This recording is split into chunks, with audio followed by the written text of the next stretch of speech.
morning and welcome to Nixu's webinar, The Evolving Threat Landscape. For those who don't know Nixu that well, we're a cybersecurity company with more than 30 years of experience in the cyber realm. My name is Säynäjärvi and I will be the host for this webinar. Together with me in the studio, we have two experts, Mikael Jönsas and Mackenzie. They will present themselves very soon. This webinar will run for some 45 minutes and we will wrap up latest before the full hour, depending a bit on the amount of questions you will send in. More about that in a minute. So today I'm interviewing Mikael and Mackenzie about threat intelligence. We are not going to present very many slides, so you can really concentrate on what these experts has to say. We will discuss around the most common questions we get from our clients. So first we will describe what threat intelligence is as a phenomena. Second, we will have a look on what's going on in the threat landscape currently. And lastly, before your questions, we will look a bit more into details about threat intelligence, what it is, how it's used, how does it work in a concrete way, and so on. But now, let's let our experts present themselves. Mikael, I'll start. Sure.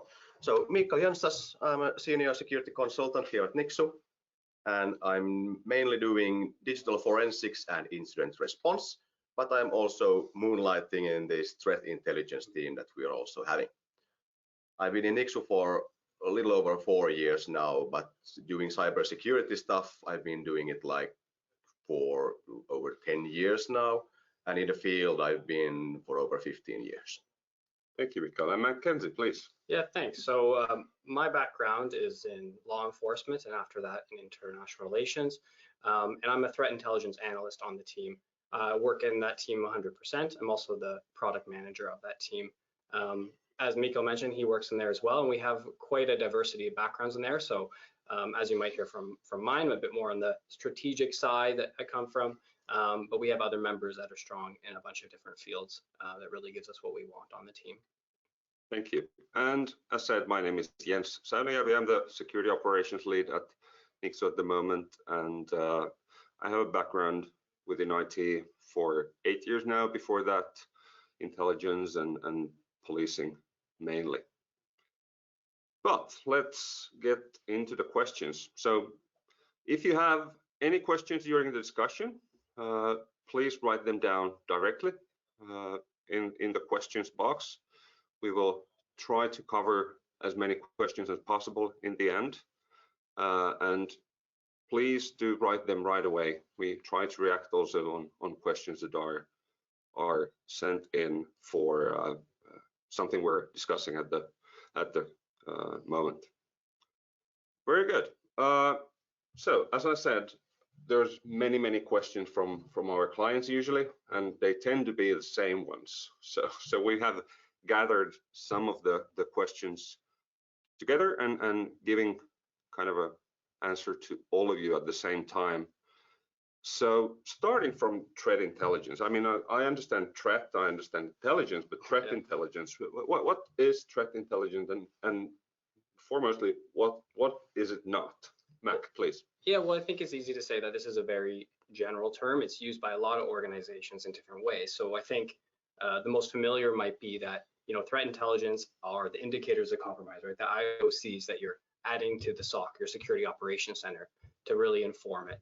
But for us, it's much more than that. It's a service, and it's a place where we try to protect and inform organizations from external threats. So for us, it's a unique combination of digital risk protection, vulnerability intelligence, and then the more traditional what you think of is threat landscape reporting, and even on sectors. So it's easy for an organization, or not easy, but what I mean is it's easy to throw that title on anything. Like, here's a report on this APT or cybercriminal group, and it's threat intelligence, and it is. But we try to look at it in a more tailored way for our clients and who it's impacting. Okay. So when you are talking about words like threat landscape, what's going on in Europe at the moment? How does it look from your perspective, Mike? I would say maybe in one word is it's dynamic. I mean, it's active, and I think we're seeing new techniques, we're seeing old techniques that come back, we're seeing different sectors are affected in different ways, and this isn't just because there's a war going on. I think it's also would be dynamic even without that.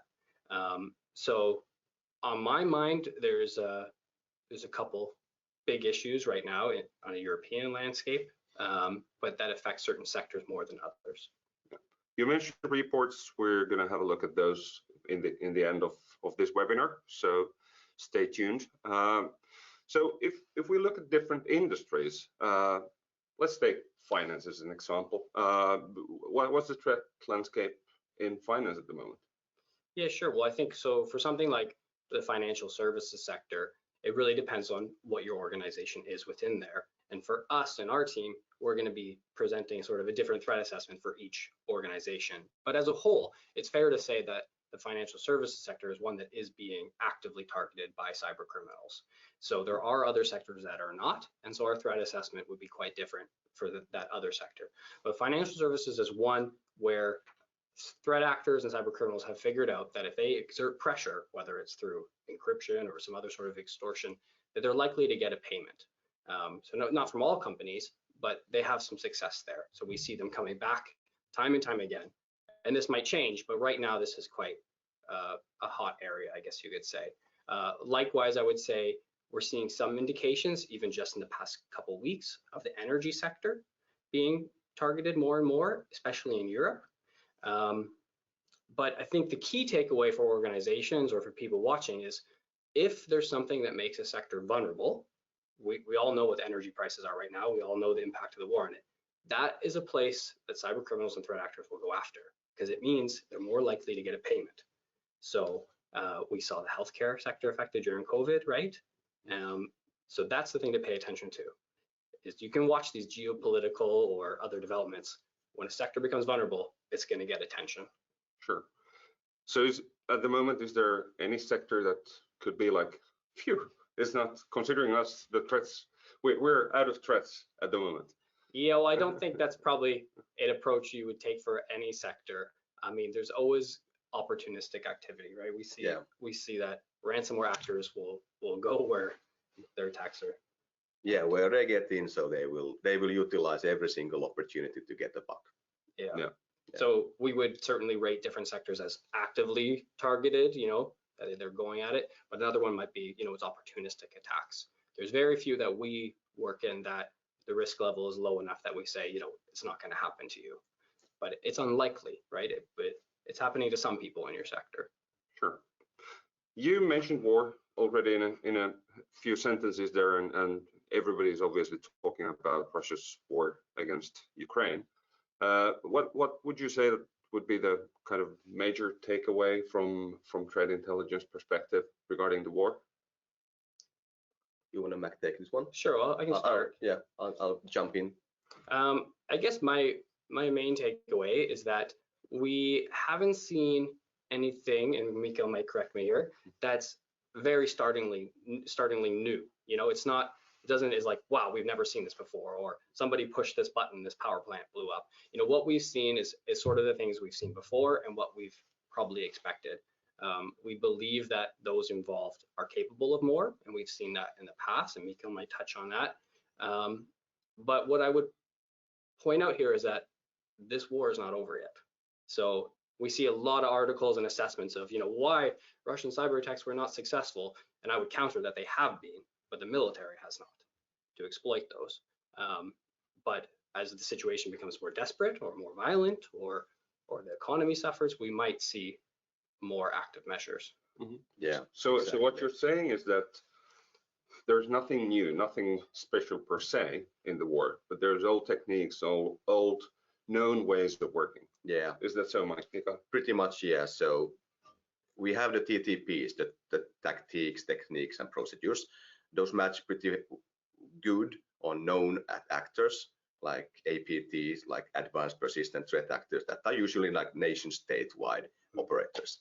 So we can hone in on those pretty good, and we see active exploitations like DOSing or DDoSing, like denial of service attacks.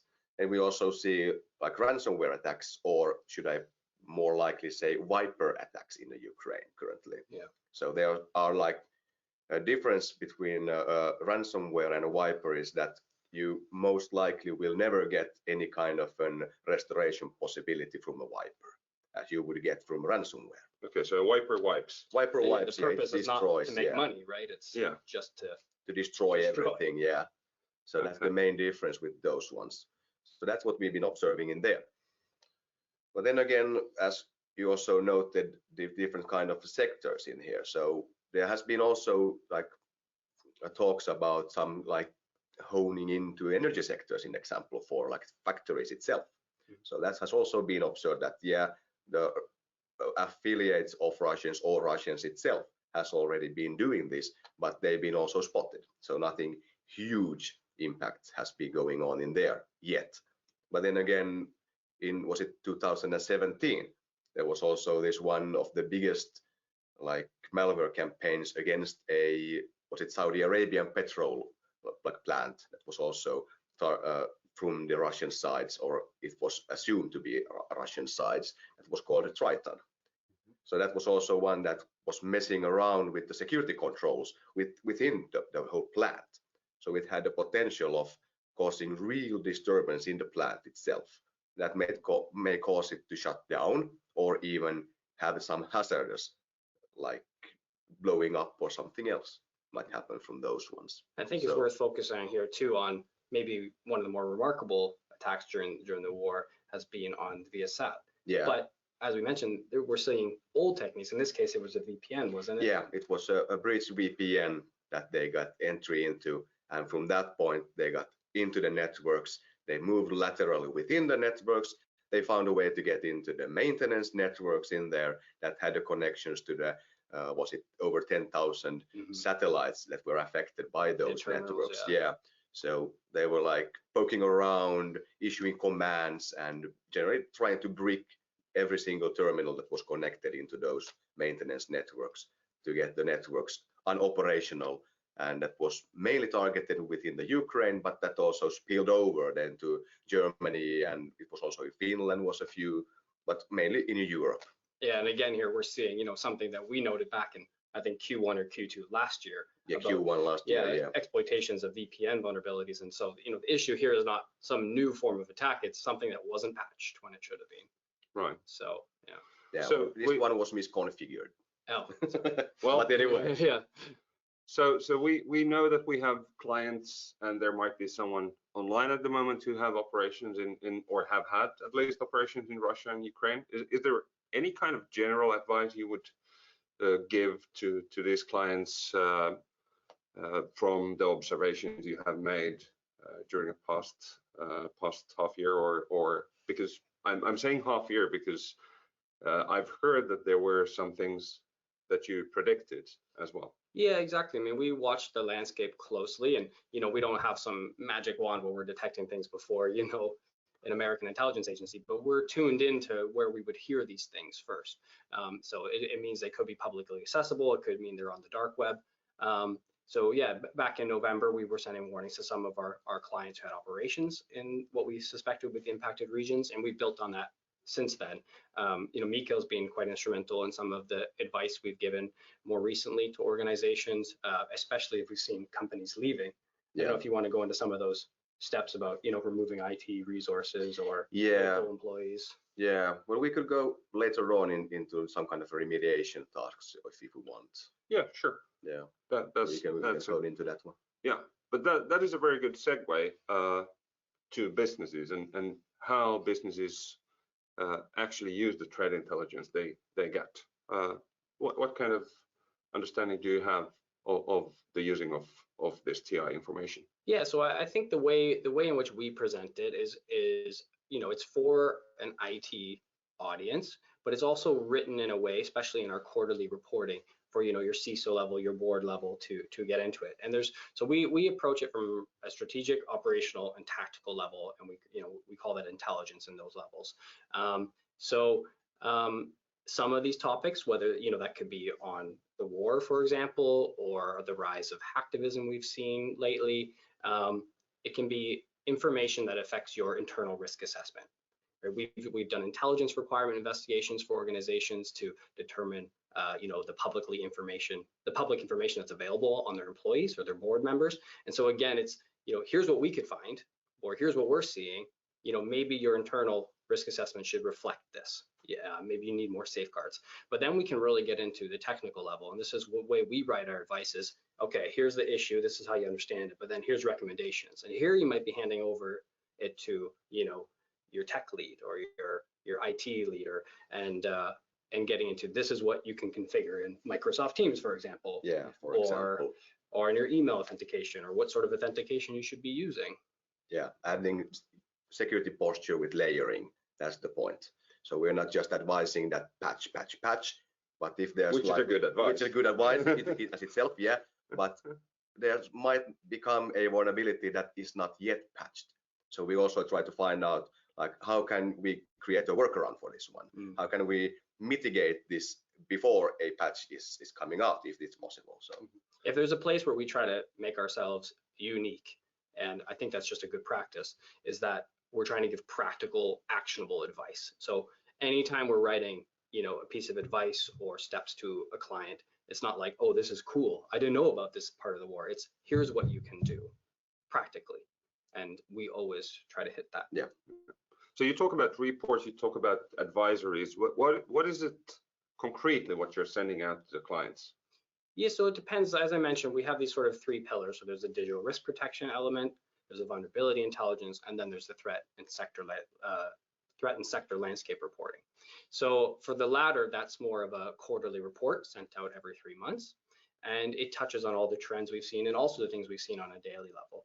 But when we talk about digital risk protection and vulnerability intelligence, here where we work with our client to know what they're using, the software, the hardware, what their assets are, exactly what that is, so we can tailor advice to them. So we're never sending, oh, here's an advice on this patch or mitigation for some software if they don't use it. So that's where we make ourselves a bit different, and that hits that practical advice that we're trying to hit. So we're trying to cut through the noise for our clients. So in the end of the day, we're giving them, here's a way to make yourself safer. Here's a way to stop these bigger problems later. Follow these quick little steps that we lay out for them. Sure. And then the clients integrate it into their security operations. And it sounds like you would really need to have a very mature security operation. Is it really so? I don't know about that. I mean, we have clients that have different levels, and we also have clients that are more involved with us, and others that receive the reporting and take action on their own and don't need a lot of hand-holding. So maybe they are a bit more sophisticated on that side. But we certainly like to see when our clients are more heavily involved with us. It gives us the feedback we need to make our reporting better, higher quality. That can even mean we're reporting less because we're getting it more targeted to them. Yeah. So Mikael, you being the kind of more techie guy, as you can see on the hoodie as well. What would you say that would be the most concerning threat you have observed? Let's say this quarter or the past quarter, this year. This year. That's a broad, but yeah. Sorry about that. But yeah, but it's gonna be quite boring because it's ransomware in my mind. It's always ransomware, but then also phishing, and those pretty much go hand in hand. So pretty much everything starts with phishing nowadays. It's like phishing, or then they get access through some kind of an like remotely accessible service, like you have your VPN, for example, or your Citrix, or then you have an open port for your remote desktop protocol, for example. So those are the main entries into the environments. I was wondering, Mikael, like with ransomware, we've seen changes over the past year. We predicted some of those. I don't know if you could talk about what those are. Does it make it more dangerous now than it was before, or? I don't know more dangerous per se, but I would say it makes it hide better, as we've seen with the Lapsus gang. So they skipped the whole the whole encryption parts. So they just went in, stole the data, and just started to put it out on demanding a ransom for it. So it's just like straight up blackmail. Yeah, blackmailing, the good old-fashioned blackmailing. Yeah. So that changes a little bit, but that's also something that we also predicted about a year ago already, that this might happen, and we call it like, was it like cyber espionage type of thing? So Yeah, that you might not even know what happens because yeah, what we've seen is that, as certain governments and agencies have cracked down on some of these gangs, as they before used to brag about this quite openly when they successfully hit someone, but now they're trying to keep it sort of under the table. yeah, You Right. pay us, hey Nixu, you pay us, then we won't tell anybody. Yeah. And then your reputation is left intact. Yeah, we've Yeah. seen those cases actually in the public in Finland as well. And this might be why this Lapsus game, which hit the headlines for a little while, they were actually back in this old form of bragging about it. Yeah. And then what do you know? A bunch of them get arrested. Yeah. So you can see, the lesson that, the governments have actually stepped up their game a bit. And Lapsus isn't the first one to skip No. encryption. We've seen a few. So it's being taken on. yeah. And when you mentioned that everything starts from phishing, what do you mean with phishing?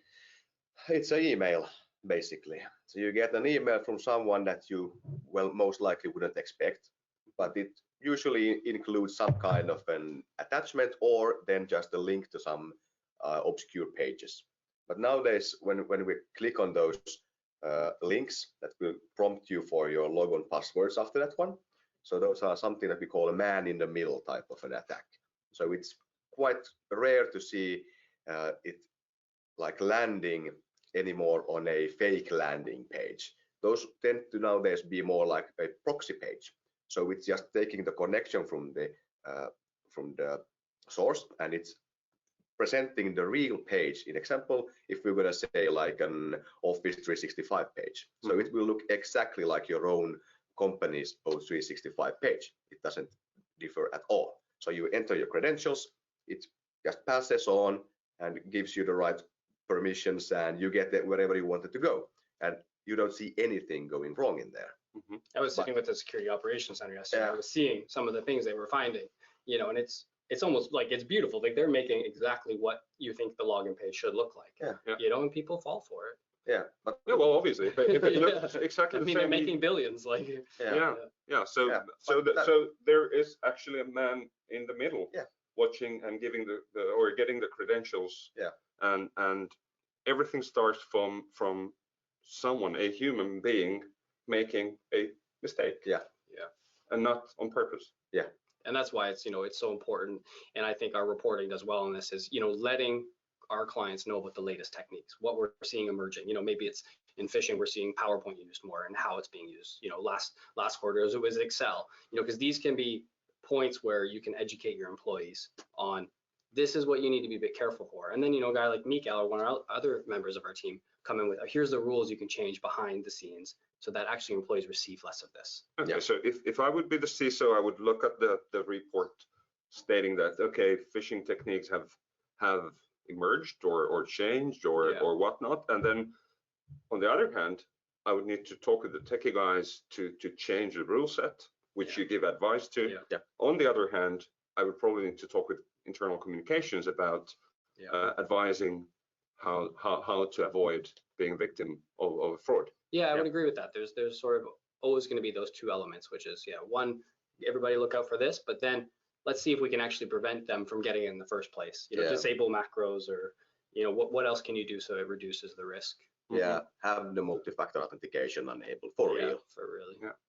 We also mentioned in the webinar ad something which was called targeted typo squatting. Yeah, that also ties quite well into this phishing game because that's the main way you get this is that if we take for example nixu.com as our domain, so someone registers a N and a lowercase L and XU, so it looks pretty much the same. You hone in there, it's like this small print in the address bar, so you won't make the difference. Is it an L or an I in there? So it just looks the same. It behaves exactly the same as your normal login page looks like and behaves like. So you'll miss it for most likely. And that's how we get into this typo squatting, as it says, that it's so much similar to the real address, but not quite. Right, so it's like going to Disney.com, but instead of the I, there's an L, and it goes to Nesne.com, which is controlled by a crook. Yeah, or if someone is a client of ours in threat intelligence, then we often detect those pages before they're set up to do anything malicious. So in that case, we are able to warn our client, hey, somebody's registered this domain. maybe it's got an email already that we think could be useful for phishing. Block this internally now, right? And so, and we've done that very successfully for our clients that work with us. We have one client that's experienced, I'm not sure, 6 to 8 of these in just a short time. And, by blocking them and getting ahead, then they can reduce some of that risk. Yeah. So their employees don't receive these links. Yeah. So obviously someone is really trying to target them if there are so many of those domains registered. Exactly. Yeah. And that's also one that you said targeted, because we rarely see nowadays anymore like these mass mailing campaigns in phishing, but they actually do like really targeted.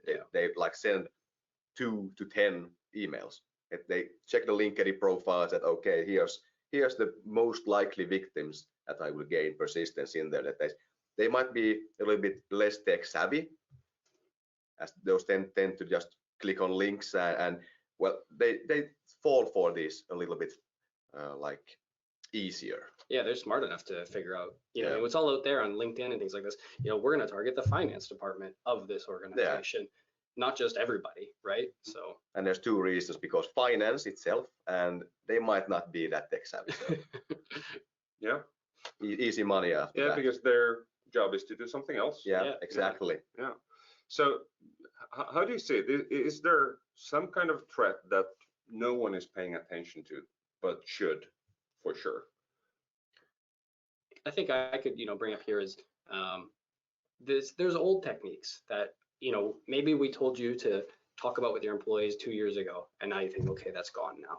And it's important to reflect upon some of those older ones. Like, for example, this quarter, we've seen the return of people mailing, or, I guess it was an APT in this case, Fin7, mailing USB drives directly to employees at organizations. We've also seen this similar technique, littering a parking lot with USBs. That was done against the American military, if I remember correctly, maybe 5-6 years ago. And Tesla.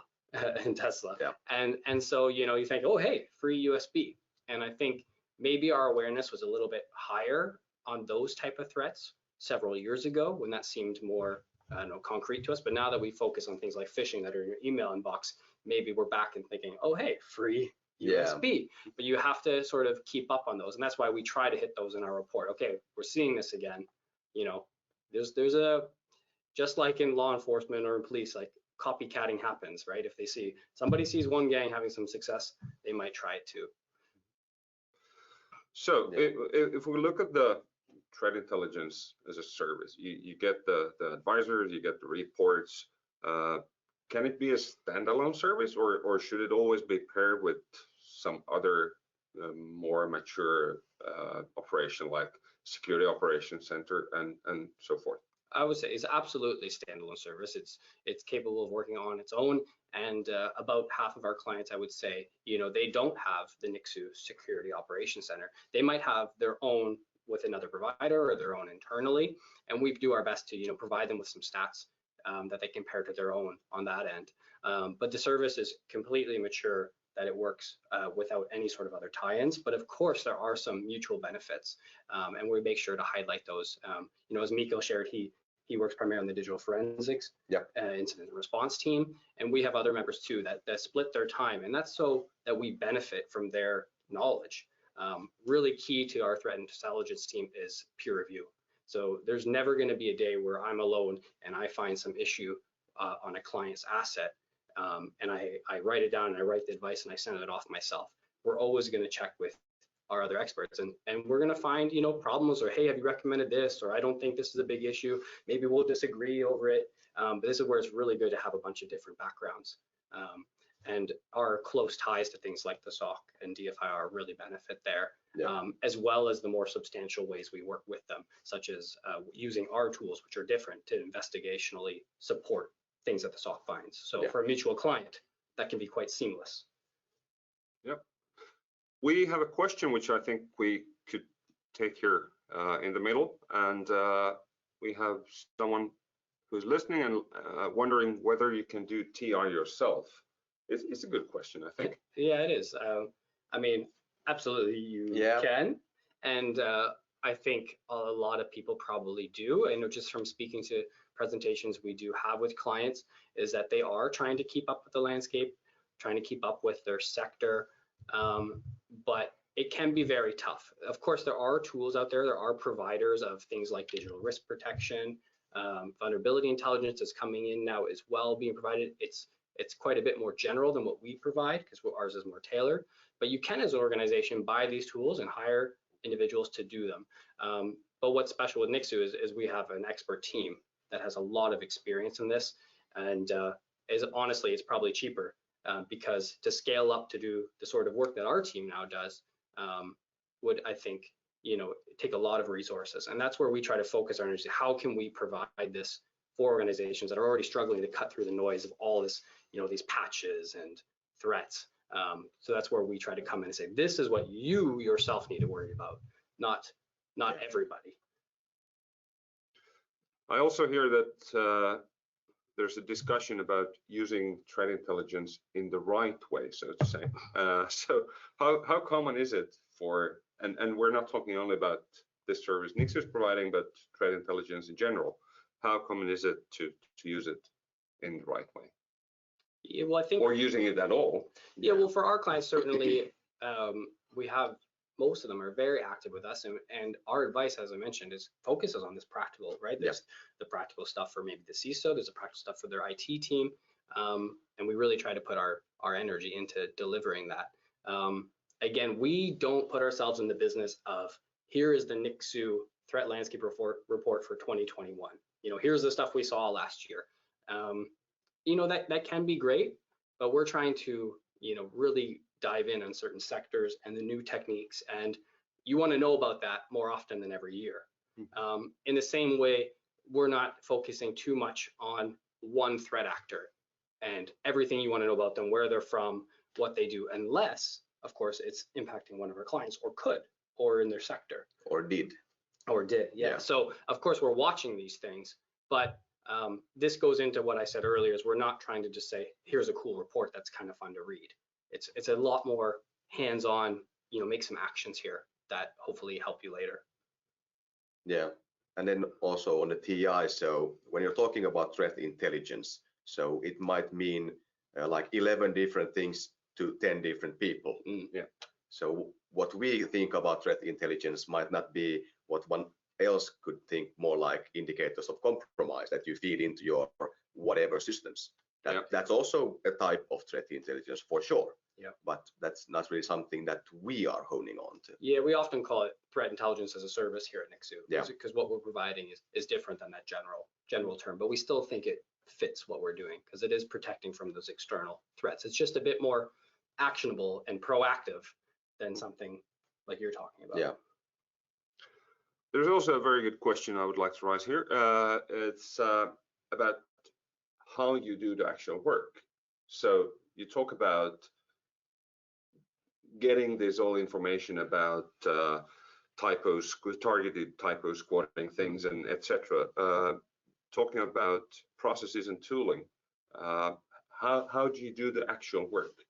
Where do you get the information from? So as mentioned, we have a team of analysts that have a variety of experience. Everybody can do the same general tasks on a daily basis, but some have strengths in one area more than another. Essentially, the way it's sort of divided for us is on the operational track, as we would call it, and a strategic. So this means at least a couple analysts are watching what's happening in the landscape every day, right? That's going through open source intelligence, other publicly available sources, the dark web to look for threats to our clients or their sectors. And then operational is more on that vulnerability intelligence and digital risk protection side. Here is the alerts that our sophisticated tools are generating. Let's go in there, let's eliminate false positives. Let's actually eliminate things that are so low of a risk, they're so unlikely to impact our clients. Because here, we're trying to focus on quality advice, not quantity. We're not trying to, we sent you 100 things this month, we'd rather have 10 really good ones that they can really action that make their company safer. So that's the way we organize the team. And also, if expanding from that, to understand what's happening in the landscape, you have to meet more as a group, at least once a month to say, here's the trends we're seeing, what is sticking out to you that's new, what should we focus on the next monthly or quarterly report, sorry. And so we follow some competing hypothesis type exercises where, you know, we can get quite heated, like, no, I think this is the biggest thing, and this, you know, we invite outsiders from our team into it as well. So that can be somebody from an advisory team or somebody who has no tech experience at all, because maybe they have a different perspective, and that helps us. Yeah. And also what I'm hearing is that you can just, as a client, you can just receive the information, but you get the kind of best effort if you have a one-on-one with you guys every now and then. Yeah, I mean, standard is to have like a monthly catch up with us, and that can be literally 5 minutes. It can be, here's the stuff we sent you this month, any comments, you know, a reminder to, you know, ensure that we have the most up-to-date things that you're running. Yeah, asset lists and anything else, Intel requirement updates, anything you're thinking about. Yeah, we can't protect what we don't know about, right? So if an organization buys some new websites or uses a new software, it is important to tell us. So that little engagement like that can help. And then when our quarterly reports come out, we're always happy to give about an hour time we make for questions and going over it itself. And so some organizations invite a bigger audience at their company to watch and listen and ask questions, and others it might be, you know, IT specialists. Yeah. Good. We have one more question, and here it goes. Will APTs provide more tools to the script kiddies in the time to come, thereby lowering the threshold for potential threats? It reminds me Interesting. Reminds me of exploit as a service and stuff, but it's kind of the other way. The other way, yeah. So APTs, they create tools that they will let out for the public so the script kiddies could use them. Yeah, it's more like it's happening already, but they're not giving it out. They're renting it out or selling it out. It's like exploit kits, what that's called. So there are like commercial versions also, like Metasploit and Cobalt Strike and these ones. And these ones are also pretty heavily used within these APT groups also. But they also do their own homebrew stuff that might go under the radar as they're new and they're not that common. So yeah, and one thing that reminds me of a question you asked earlier, you know, a threat nobody's maybe paying attention to, or one that we should be talking about is insider threat. So, you know, if you're a cybersecurity researcher and you work for an organization and you find a vulnerability or a flaw before anyone else knows about it, people are selling these things to an APT group potentially, or another threat group. So that can kind of go the other way, is helping those organizations by getting some sort of crypto payment or otherwise. Yeah, and that's also what we did see a year ago with the VPN providers. Yeah, so it took like 2 weeks for, what was it? It wasn't Sonic, but what was it? Was it the video game? Well, we'll skip that for now. Yeah, with the provider, but it took like 2 weeks for them to patch it, and it was up and available for. It wasn't Sonic Wall, no, it was something else, but I don't recall. Anyway, this is what happens when we have notes. Yeah, we have notes. No, this is what happens when you are doing a genuine interview.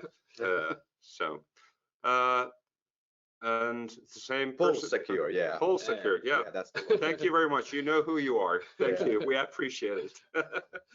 Yeah, but APTs, so they are state actors. So I mean, for me, it sounds a bit maybe strange for them to give their best tooling out for the script kiddies, maybe the old ones or some of the kind of lighter versions or something like that. Yeah, and there's a lot of these vague links here too, you know, ransomware gangs that they're kind of really state-linked group, or they're being completely facilitated by a certain government, and you know, then they're being, here, go after this target, here's how to do it. Yeah. But we all have to say, you know, it's a gang until we can officially prove that it's connected. So it's, you know, we have APTs, we have cybercriminals, we have hacktivists, but there are gray areas. Yeah. Very good.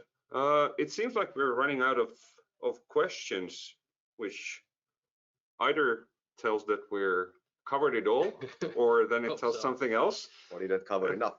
Yeah, but I think we start to wrap it up. And before you jump off, please hold on and listen to our offer to the webinar listeners. But anything you would like to kind of please, you can.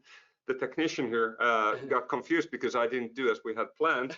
So anything you want to say in the end about the kind of a pitch why this offer? You can read on screen now, and we will repeat it soon. Why this once in a lifetime, only for you, my friend, offer is something you should consider, maybe. Yeah, well, I think the best thing is, we're always open for a dialogue to talk about more about what it is we do and how we think we can help organizations.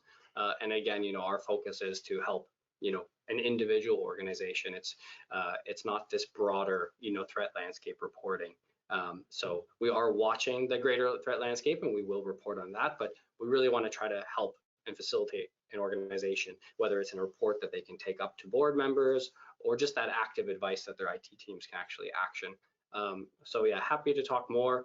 And some clients join us right away on an annual membership, but we also have a trial offer that is open to experience it for about a month.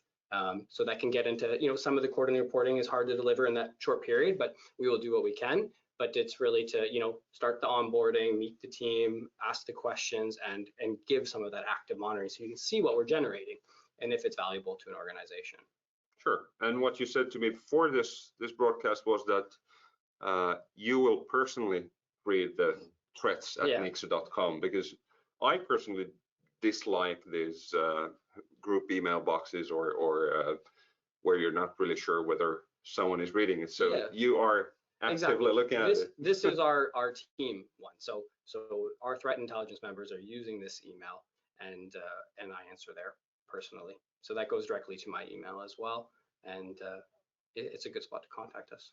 Very good. So in case you would be interested into a special trial offer or discuss about threat intelligence in general, we are really, really happy to meet you, also personally and not only over the webcast. And other than that, I think we're wrapping up. There's our contact information. You will find us also obviously on LinkedIn. Please follow us on social media, us meaning the company. and thank you, Mackenzie, for flying over to Finland for this webcast, and Mikael for driving to the office for this meeting. Bad traffic. Thank you so much. I wish you have a great end of the week, and this recording will be available later in our channels, so stay tuned. Thank you very much. Thanks.